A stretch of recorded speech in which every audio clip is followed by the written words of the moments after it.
Vandaag is het Victory Day. Wat betekent dat voor u? De bevrijding natuurlijk, hè? De overwinning van de oorlog. En voor mij is als winkelier is het ook een goede, drukke dag. Dus ik ben daar heel blij mee. Ik ben Marco van Avermaten en ik ben eigenlijk collega van u bij Omroep ZVL. En ik ben de stadsomroeper van Filipijnen. En zo af en toe word ik gevraagd om presentator te zijn bij diverse aangelegenheden. En wat is uw betrokkenheid bij Victory Day? Nou, ik was hier 2 jaar geleden bij de eerste Victory Day namens GoFM, de voorloper van Omroep ZVL.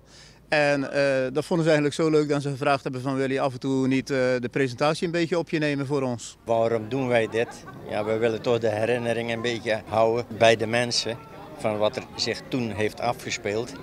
En wat dat er op dit moment weer op een plaats in de wereld gebeurt en op verschillende locaties.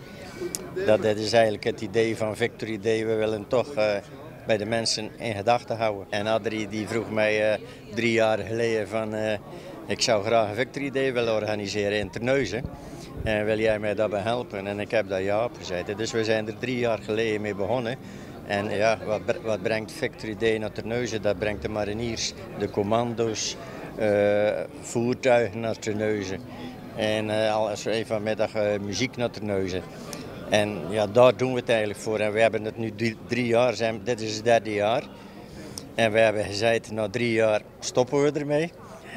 Maar dat was eigenlijk de eerste opzet en nu wordt er al gedacht aan toch volgend jaar het ook maar weer te organiseren. En het is ook wel leuk voor Terneuzen. En waarom viert u de bevrijding eigenlijk? Vanwege de vrijheid waarin we leven? Ja toch, in de huidige tijd is dat wel een ding wat speelt, hè.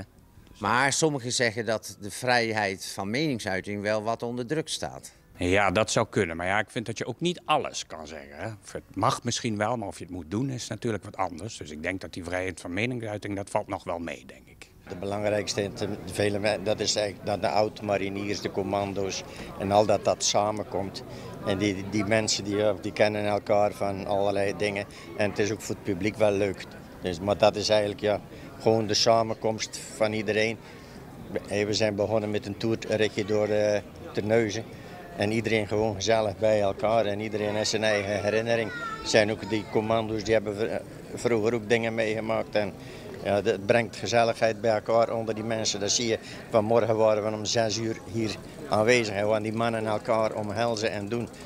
Dat is ook wel emotioneel, moet ik niet direct zeggen voor mij. Maar toch ook wel leuk voor die mensen dat ze elkaar op deze plaats elkaar kunnen ontmoeten.